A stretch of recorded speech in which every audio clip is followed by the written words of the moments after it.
नमस्कार, मैं श्यामगिरी। आप देख रहे हैं टीएफडी इंडिया न्यूज 24। टीएफडी इंडिया न्यूज 24 में आप सभी दर्शकों का स्वागत है। इंडिया गठबंधन जो एनडीए यानी कि भारतीय जनता पार्टी का एक विकल्प के तौर पर गठबंधन बना था। जब इंडिया गठबंधन बना उस वक्त भी सवालों के घेरे में था, तब जब नीतीश कुमार इंडिया गठबंधन से निकल गए थे और जनता के अंदर एक पनप रहा आक्रोश मोदी सरकार को लेकर के। जब 24 में हुआ तो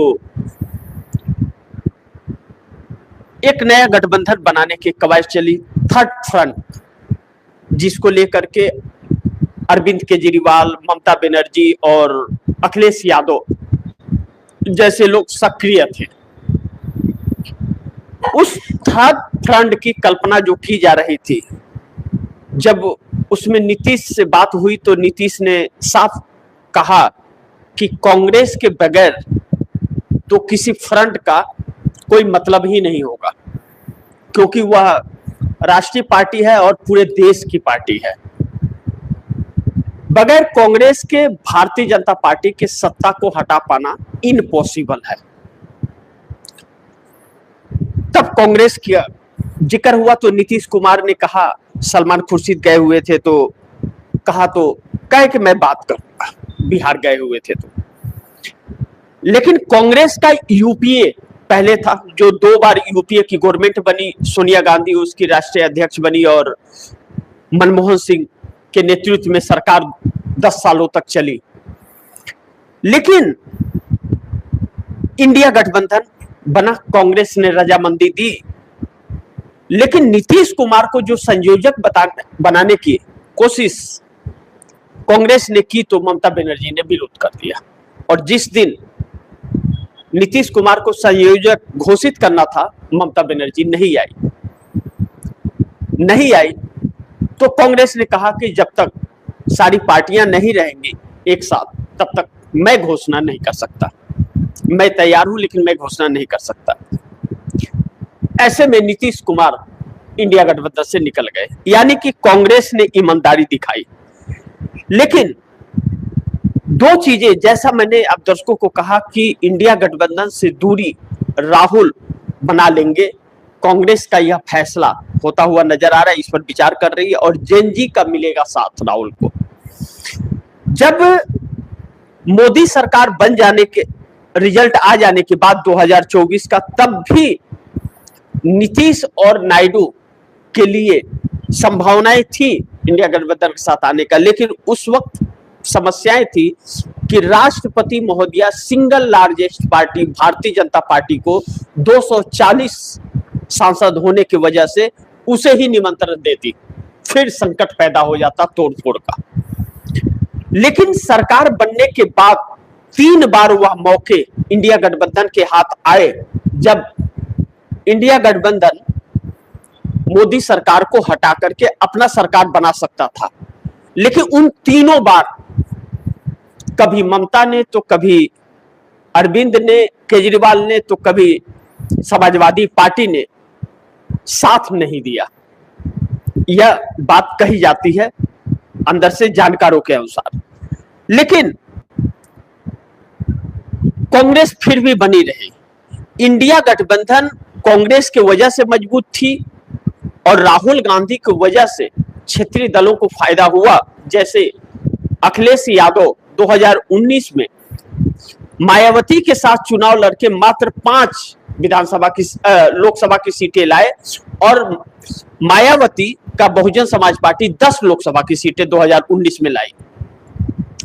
लेकिन मायावती ने अखिलेश यादव के ऊपर आरोप लगा दिया कि समाजवादी पार्टी का वोट हमारी तरफ ट्रांसफर नहीं हुआ।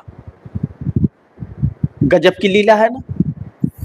लेकिन कांग्रेस के साथ अखिलेश यादव जब 2024 का लोकसभा चुनाव गठबंधन में लड़े और राहुल गांधी की तरफ दलित, SC ST OBC जब आ रहे थे, आकर्षित हो रहे थे, मुस्लिम आकर्षित हो रहे थे, तो 2 युवाओं की जोड़ी अखिलेश और राहुल गांधी की चल पड़ी उत्तर प्रदेश के अंदर, और बेकाबू भीड़ हुई, बिन बुलाए भीड़ हुई, बुलाना नहीं पड़ा, जबकि भारतीय जनता पार्टी के रैलियों में बुला बुला कर लाया जा रहा था। यहां तक बात आई 500 रुपए दे करके लाया जाता था। यह अनुमान चलता है भाजपा का।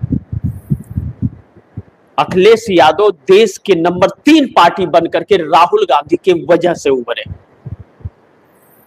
कांग्रेस ने भी 7 सीटें लाई, 6 से 7 सीटें ले आई, लेकिन ऐसे में कांग्रेस को ही दबाने का कार्य लगातार हुआ। तो अब कांग्रेस कोई भी कंप्रोमाइज करने के लिए तैयार नहीं हो रही है, और कहा जा रहा है कि इंडिया गठबंधन के अंदर 3 पार्टियां हैं जो भारतीय जनता पार्टी की बी टीम के तौर पर काम करती है। इन्हीं मुद्दों पर हम लोग चर्चा विचार करेंगे। जैसा मैंने कहा कि इंडिया गठबंधन से दूरी राहुल बना लेंगे, कांग्रेस का फैसला, जेएनजी का मिलेगा साथ राहुल को। अब मैं अगर जेएनजी की बात करूं तो आप दर्शकों को जानना यह बहुत जरूरी है कि जिस तरह से युवा बेरोजगार हो रहे हैं, 7 से 8 सालों में भारतीय जनता पार्टी के कार्यकाल में इस वक्त आप दर्शकों को मैं बताऊं तो 70 से 80 बार तकरीबन पेपर लीक हुआ है। 70 to 80 टाइम्स पेपर लीक हुआ है युवाओं का, जिनका भविष्य दांव पर लग गया। 15-15 लाख रुपए में पेपर बिके, और पेपर बिकने के बाद में लाखों युवा बेकार हो गए, और जो अनपढ़ थे वह 15 लाख रुपया दे करके डिग्री लेके पास हो गए। कोई डॉक्टर बन गया, कोई इंजीनियर बन गया, कोई कुछ बन गया, कोई कुछ नौकरी पा लिया, कोई कुछ नौकरी पा लिया। लेकिन उन बच्चों का भविष्य इसलिए खराब हुआ युवाओं का कि उनके पास पैसे नहीं थे 15 लाख में खरीदने के लिए। पेपर लीक एक बहाना है, हकीकत यह है कि सरकार और कुछ कोचिंग सेंटर वाले दलालों का कमाने का यह तरीका है, जिसमें सरकार की भी सहभागी होती है।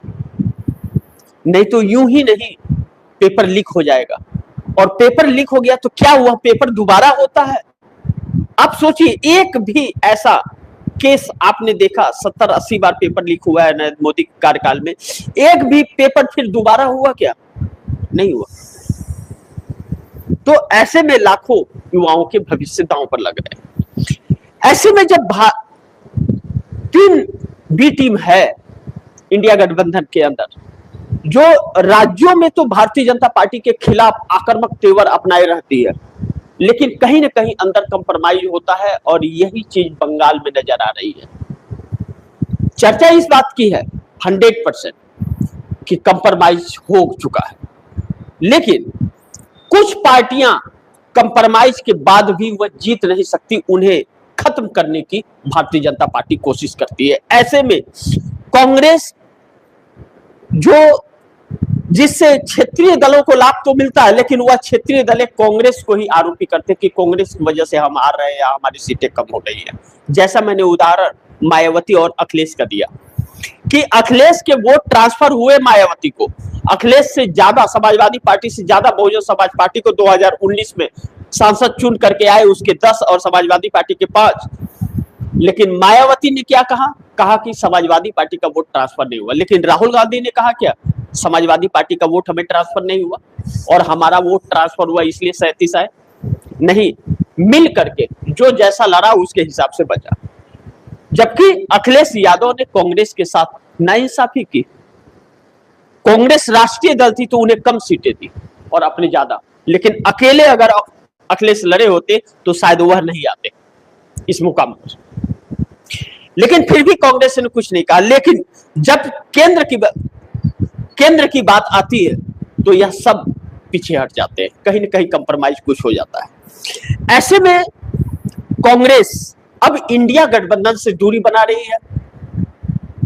राज्यों में ठीक है, केंद्र में कोई गठबंधन नहीं करेगी, एकल चलो की राजनीति। भारत जोड़ो यात्रा के दौरान मल्लिकार्जुन खड़गे राष्ट्रीय अध्यक्ष बनने के बाद जब हैदराबाद गए, भारत जोड़ो यात्रा वहां से गुजर रहा था, तो वहां 4 मीनार पर के पास हैदराबाद में मल्लिकार्जुन खड़गे ने कहा कि हम समझौता नहीं करेंगे, एकल चलो की राजनीति अपनाएंगे अगर कोई ज्यादा दबाने की कोशिश करेगा तो। अब कांग्रेस उस राह पर निकल पा रही है और कांग्रेस को युवा जेनजी जिसे कहते हैं उसका भरपूर साथ मिल रहा है। ऐसे में यह कांग्रेस का फैसला इंडिया गठबंधन से दूरी शायद अच्छा होगा कि जनता को यह समझ आएगा कौन है ऐसा। लेकिन इसमें दो चीजें बड़ी अहम है कि इंडिया से कांग्रेस अगर दूरी बनाती है तो और राहुल गांधी कमान संभाल रहे हैं तो जेनजी का मिल जाएगा, साथ मिलेगा।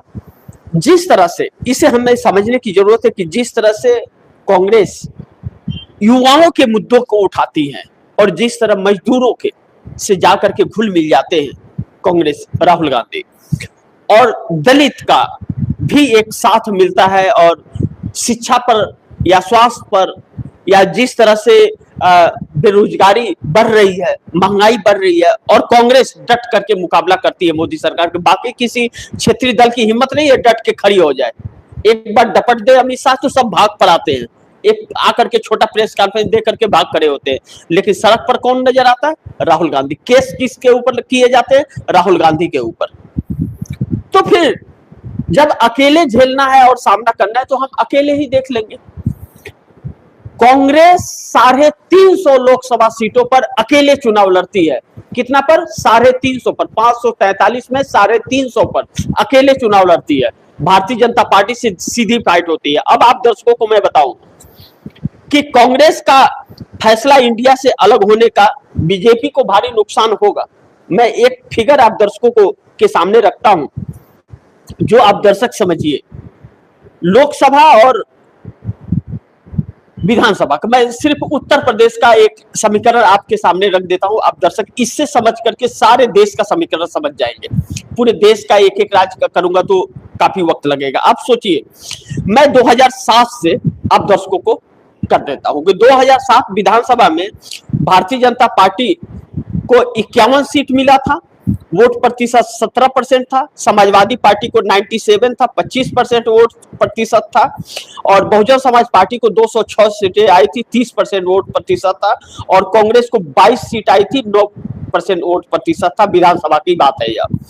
लेकिन वही 2009 लोकसभा हुआ तो भारतीय जनता पार्टी को 10 लोकसभा की सीटें आई, 20%। समाजवादी पार्टी 23% पर थी, एकदम पिकअप पे थी उस समय समाजवादी पार्टी 23 पर थी। और बीएसपी 20 सीटें लेकर के आई, 27%। और कांग्रेस 21 सीट लेकर के आई, 18% पर। यानी कि कम परसेंट पे भी कांग्रेस को ज्यादा सीटें प्राप्त होती थी। 18% पर 21 सीट। और बहुजन समाज पार्टी को 27% वोट प्रतिशत से 20 सीट मात्र आई थी। और 23% से थी समाजवादी पार्टी की तो 23 सीटें आई थी। तो ऐसे में 2012 विधानसभा में 47 सीट भारतीय जनता पार्टी को, 224 समाजवादी पार्टी को आई, जो सरकार बनी 12 से 17 चली। अब हम 17 से डायरेक्ट बात करते हैं। 17 में 312 सीट भारतीय जनता पार्टी को आती है। ध्यान से आप दर्शक समझिएगा इसे। 17 में 312 सीट भारतीय जनता पार्टी पूर्ण बहुमत की सत्ता में आती है। 40% का वोट परसेंटेज होता है। मायावती उस समय क्या नाम की एकदम बैकफुट पर आती है, उनके ऊपर कब्जा भारतीय जनता पार्टी कर ली जाती है। समाजवादी पार्टी 47 पर आती है, 22% वोट प्रतिशत से। और बहुजन समाज पार्टी 19 सीट पर आ जाती है, 22% वोट परसेंटेज से। अब सोचिए, समाजवादी पार्टी को 22% पर 47 सीट मिलती है और बहुजन समाज पार्टी को 22% पर 19 सीट मिलती है। और कांग्रेस को 6% वोट प्रतिशत मिलता है और 7 सीटें मिलती है। और 19 में 17 में सरकार बनती है। 19 में लोकसभा में क्या होता है? उत्तर प्रदेश की 80 सीटों पर 19 में भारतीय जनता पार्टी 62 सीटें लेकर के आती है। कितना? 62, 50% का वोट परसेंटेज रहता है उसका। और समाजवादी पार्टी 5 सीट पर आ जाती है, 18% वोट परसेंटेज रहता है। सोचिए, 22 पे 47 सीटें आती है, लेकिन 18 पर 5 सीटें हो जाती समाजवादी पार्टी के, बहुजन समाज पार्टी के साथ मिलकर चुनाव लड़ी थी। और 19% वोट प्रतिशत से बहुजन समाज पार्टी 10 सीट पर लेकर के आती है लोकसभा की, और 6% वोट परसेंट से कांग्रेस 1 सीट लेकर के आती है। इसे ध्यान रखिएगा आप दर्शक, अब 24 के बाद को तब समझ जाएंगे। फिर से एक बात सोच लीजिए, 50% वोट परसेंटेज से भारतीय जनता पार्टी 62 लोकसभा की सीट लेके आती है। 18% वोट परसेंटेज के साथ समाजवादी पार्टी 5 लोकसभा की सीट लाके आती है। 19% से 10 सीट बहुजन समाज पार्टी लाती है और 6% से 1 सीट कांग्रेस आती है। लेकिन 24 में समीकरण बदल जाता है, फटाक दे।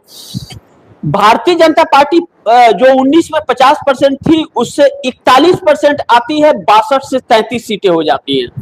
समाजवादी पार्टी 18 से 34% पे आती है, 37 सीटें बढ़ जाती है, एक बैक 32 सीटें बढ़ जाती है।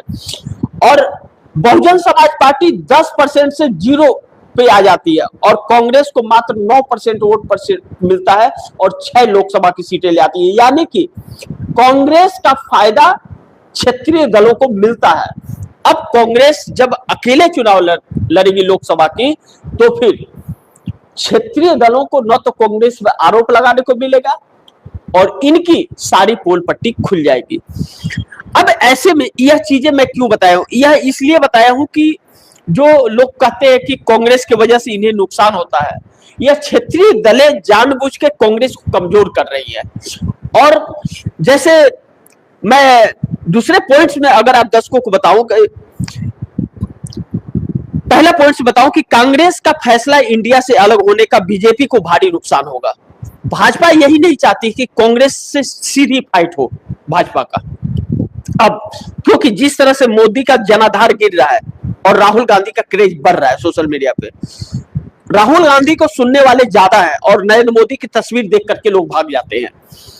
ऐसे में इसका लाभ क्षेत्रीय दलें लेती हैं। तो 3 पार्टियां, नंबर 2, इंडिया में 3 पार्टियां बीजेपी की बी टीम के तौर पर काम करती हैं, जिसके वजह से कांग्रेस यह फैसला करेगी अलग से चुनाव लड़ने का। इसमें मुख्य क्या है, ममता बनर्जी। ममता बनर्जी को पश्चिम बंगाल में चुनाव लड़ने के लिए भारतीय जनता पार्टी चाहिए। ममता बनर्जी ही है जो भारतीय जनता पार्टी को स्पेस दी थी कि लेफ्ट और कांग्रेस का वहां पर वर्चस्व न बढ़ सके। कांग्रेस भी पश्चिम बंगाल में सत्ता में रह चुकी है, लेफ्ट भी सत्ता में रह चुका है पश्चिम बंगाल के अंदर, ममता है, भाजपा कभी सत्ता में नहीं आई है। तो भाजपा हिंदू मुस्लिम करती है और जब हिंदू मुस्लिम करती है तो ममता बनर्जी को सूट करता है अपने लोगों को इंकरेज करने में, तो ममता बनर्जी को चाहिए। लेकिन इस बार मामला उल्टा पड़ गया। भारतीय जनता पार्टी इस बार इतना पैसा खर्च कर रही है कि बंगाल पर कब्जा करना चाहती है। अभी 4 मई को रिजल्ट क्या आएगा यह मैं नहीं जानता, यह वक्त बताएगा, 4 मई को पता चलेगा। लेकिन देर शाम एक बात निकल करके आई है जो बड़ी चौंका रही है। कहा जा रहा है कि भारतीय जनता पार्टी और टीएमसी के अंदर कंप्रोमाइज हो गया है कि बंगाल आप ले लो, दिल्ली में कोई खतरा नहीं आना चाहिए, क्योंकि इंडिया गठबंधन में एक घटक दल ममता बनर्जी या अखिलेश यादव अगर अलग होते हैं, साथ रह करके भी अगर दूर रहते हैं, फूट रहती है, तो नरेंद्र मोदी की सरकार को दिल्ली से कोई भी नहीं हटा सकता और ना ही नीतीश नायडू अलग हो सकते हैं। और ऐसी सिचुएशन आई तो मध्यवर्ती चुनाव में जाएगी, सरकार नहीं बदलेगी, ताकि भारतीय जनता पार्टी का दबदबा चालू रहेगा। कहा यह जा रहा है, मैं इस बात को प्रमाणित तो नहीं कर सकता क्योंकि इसके पुख्ता सबूत हमारे पास नहीं है, लेकिन जैसे लोग चर्चा कर रहे हैं और जो इन सवालों को उठा रहे हैं, इन बातों को नजरअंदाज भी नहीं किया जा सकता कि ममता बनर्जी का पश्चिम बंगाल में ही जनाधार है और ममता बनर्जी पश्चिम बंगाल अगर जीत गई तो फिर इंडिया गठबंधन में उनकी दावेदारियां मजबूत रहेंगी, जिससे नरेंद्र मोदी की सत्ता बरकरार रहेगी। वह मोदी सरकार को गिराने का काम नहीं करेंगे, इसलिए कंप्रोमाइज किया जा रहा है, यह कहा जा रहा है। अब तो यह वक्त बताएगा। लेकिन चुनाव आयोग ने जिस तरह से तैयारी भारतीय जनता पार्टी के लिए की, और जो वोट प्रतिशत 93% पहले ही चरण में आ गया, पहले चरण में 93% वोट परसेंट हुआ और चुनाव आयोग कह रहा है कि अभी 4 तारीख को और आंकड़े बताऊंगा, फाइनल आंकड़े 4 मई को बताऊंगा, जिस दिन काउंटिंग होगा। बताइए क्या फर्क पड़ता है, ना बताए उससे अच्छा। अरे वोटिंग खत्म हुआ दूसरे दिन कम से कम बता दो, जबकि उसी दिन बता देना चाहिए, लेकिन नहीं, वो मैनेजमेंट। तो अब भारतीय जनता पार्टी दिल्ली की सरकार अपनी हिलती देख करके कहीं ना कहीं कंप्रोमाइज कर रही है। आप देखिए, ममता बनर्जी, अरविंद केजरीवाल और तेजस्वी यादव, यह तीन पार्टियां हैं जो आरजेडी, आप और टीएमसी, आप तो खत्म हो गई। आप तो आरएसएस से जन्म ली थी, आरएसएस और भाजपा नहीं खत्म कर रही है। 7 सांसद टूट गए, विधायक भी टूट जाएंगे, और नहीं टूटे तो पंजाब इस बार वैसे हार जाएंगे, बस गायब हो जाएंगे। आरजेडी कांग्रेस के साथ मिलकर चुनाव लड़ करके लेकिन अपना दबदबा दिखाती रही और खुद सीट नहीं जीती, लेकिन कांग्रेस को भी नहीं दी। पप्पू यादव को निर्दलीय पूर्णिया से चुनाव लड़ना पड़ा कांग्रेस में शामिल होने के बावजूद, क्योंकि कांग्रेस को सीट वह नहीं आरजेडी ने दी, और पप्पू यादव निर्दलीय से जीत गए, कांग्रेस के थे पप्पू यादव। तो वह लैंड फॉर जॉब मामले में तेजस्वी यादव पीछे हटने लगे। सीटें ज्यादा लड़ेंगे, मुख्यमंत्री की दावेदारी ठोक दिया, लेकिन चुनाव जीतना नहीं है, चुनाव तो जानबूझ के हारना है। बिहार हाथ से चला गया, तो कांग्रेस को वहां भी नुकसान हुआ। अब ऐसे में अरविंद केजरीवाल 100 सीटें इंडिया गठबंधन में कांग्रेस के पास, और कांग्रेस को ही इंडिया गठबंधन से निकलवाने की बात कर रहे थे। अपने नेताओं को तो संभाल नहीं पाए, दूसरों पर सवाल खड़ा करते थे। तो ऐसे में यह वोट प्रतिशत जो है कांग्रेस की वजह से ही इन लोगों की दुकान चल रही है, और कांग्रेस को ही ये लोग कमजोर करते हैं। दोस्त तो बने रहेंगे, लेकिन अंदर से पैर खींचते रहेंगे। तो कांग्रेस ने कहा कि हम इससे दूरी बना लेते हैं। तो अब सेंटर को लेकर के कांग्रेस कोई भी समझौता इन लोगों से नहीं करेगी। राज्य के अंदर गठबंधन करना है कर लो, नहीं करना है तो समझ लो। अब बाकी जनता के हाथ में है, जेएनजी के हाथ में है, एससी एसटी दलित के हाथ में है, बाकी लोगों के हाथ में है। अब जनता समझे कि किसकी सरकार बनानी है, किसकी नहीं बनानी है, किसे वोट देना है, नहीं देना है। लेकिन कुछ ऐसी घटनाएं चल रही है जो कंप्रोमाइज है, जिस पर गौर करना बहुत जरूरी है। तो अब बाकी आप दर्शक क्या सोचते हैं, आप दर्शकों की क्या राय है, यह कमेंट बॉक्स में जरूर दीजिएगा। और गुजारिश करूंगा इस खबर को ज्यादा से ज्यादा शेयर कीजिएगा, अपने दोस्तों को भी कहिएगा आगे शेयर करें। और आपने टीएमडी इंडिया न्यूज 24 को सब्सक्राइब नहीं किया, सब्सक्राइब कर लीजिएगा, अपने दोस्तों को भी कहिएगा सब्सक्राइब करें। मिलते हैं अगली खबर के साथ, तब तक के लिए नमस्कार।